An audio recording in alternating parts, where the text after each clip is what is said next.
have you had to adjust as a teacher? Anything specific to the subjects you teach or the grade level?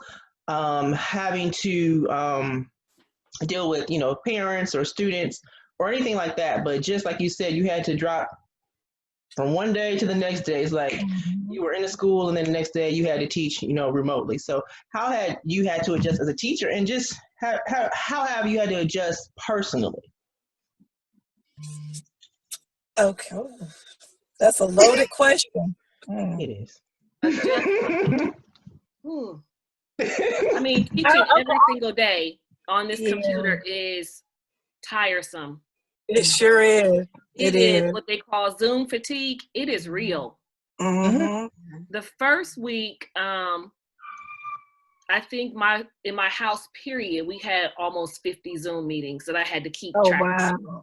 With 2 kids being in middle school, and then my own schedule and my own students and faculty meetings and admin and coaching. It's crazy. It is.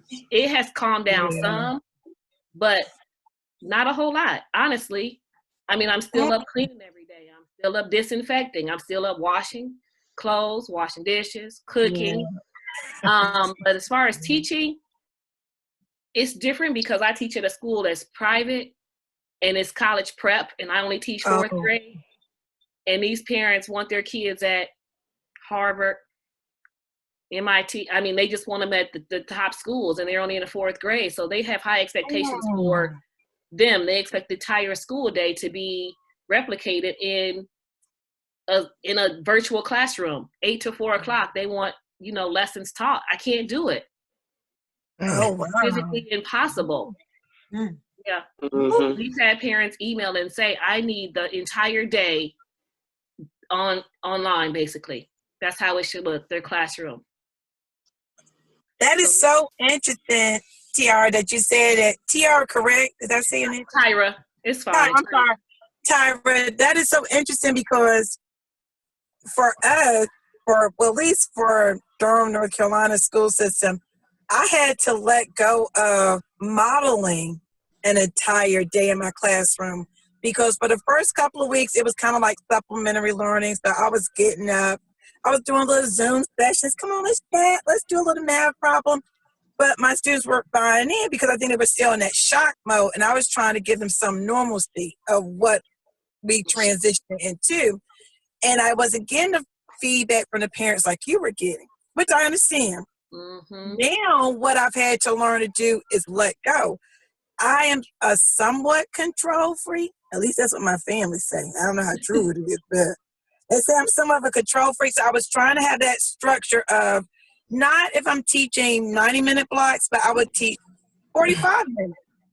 And getting disappointed when kids wouldn't join in because I'm getting up to try to model what I felt like you needed, because even though my students might not try to go to MIT or Harvard, I just wanted them to still be on track to compete with the kids who were trying to go to MIT or Harvard. I wanted you to feel like you were at the same level to compete, and everybody wasn't feeling that way.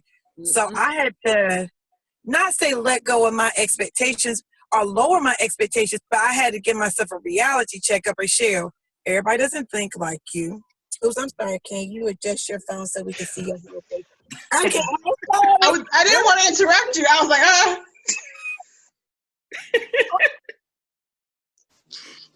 Now she's frozen. Oh no. She moving too much.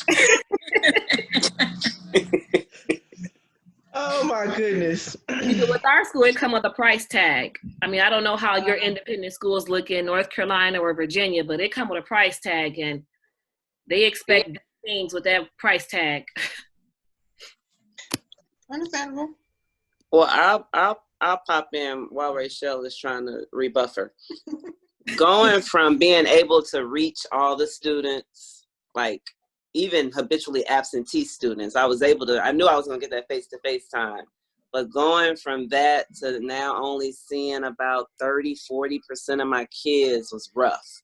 Mm-hmm. And having students calling parents or grandparents, hoping that they get in, and knowing that now they live in a whole nother state, North Carolina, and other states with their parents without having withdrawn. So I'm really still responsible for them, but they're in a whole nother state.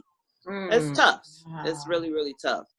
And having to cram that social piece and that educational piece in the Zoom session, that's tough. You know, I want them to be able to say hey to their friends, but I only got 45 minutes with you. So I kind of need to teach during those 45 minutes. So that's been an adjustment on my end. Is yours every day too? No, I'm doing Tuesdays and Thursdays, just 2 days a week. And because I teach the same content, I've got all my kids. So I end up having about 30 kids in a Zoom session, but that's with 3 classes. That's still a lot.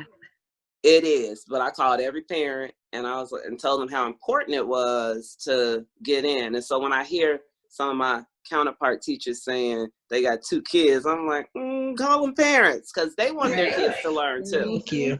Yeah. So, but it is tough only having that small percentage of kids. So to hear your experience, Tyra, that you are overwhelmed Girl, by they all it's a show big up difference. every day. Every little 4th grader. I've even had some in the pool on Zoom. They show up every day. They don't play around. Mrs. Brown, I'm down in Florida at the pool. Well, we're in Indiana where it's snowing. So, yeah. It's I'm a glad- different world. Oh, I'm sorry. I was gonna say I'm glad. Is it Cecily? Cecily, yeah. Cecily, yes. I'm glad you brought up the point about calling parents. It's actually something that's come up in a previous video about the difference between sending information versus actually having communication. Those are 2 totally different things. And I think as teachers, you're having to lean more on the social and emotional aspects of your job, because that's all we have. I'm like, that's it. I have to make sure I communicate with you first. I can't just have all these expectations if I don't know what your particular situation is. So I'm glad you said that, because I've been doing the same thing. 100%. I'm sorry, Ms. Bay. Oh, no, you're good. I was just thinking, so this has really changed up my job a lot. Just, you know, as the adaptive curriculum specialist, I was going into about 7 different classrooms every week, providing support to teachers and to classrooms. And so I can't do those physical visits. So my support for teachers in their classrooms, it looks different. And so I might pop in on their Zoom meeting with their students. Or, you know, I might support them setting up remote learning resources for parents and students to access. And, you know, I'm having to provide that feedback, like, you know, you're getting those 2 students in that Zoom. Well, did you make that Zoom worthwhile? Was your Zoom too long? Especially, you know, when you're talking about students with autism or students with any other special need. You know, was your Zoom too long and not focused enough on the student? So yeah, my support is looking different these days. And I think also being a mom, I have a 20-month-old, so that's why my video keeps stopping every once in a while. But you know, having that 20-month-old, it influences the conversations that I'm having with teachers. Like, you know, you got to make it worthwhile, because these parents, they're working from home. They're trying to entertain their kids. They're trying to make sure their kids are accessing their remote learning schedules. So if it's, and so, you know, you're talking with teachers about maybe possibly having a decent agenda for their Zoom meetings, and also making sure that that the time is suitable for parents. I know I was talking to one teacher in particular about, like, maybe evenings would work better when there's more adults in the house, and you know, parents aren't having to just, you know, keep that one child seated in front of that computer screen. That's what my conversations are looking like these days. Yeah.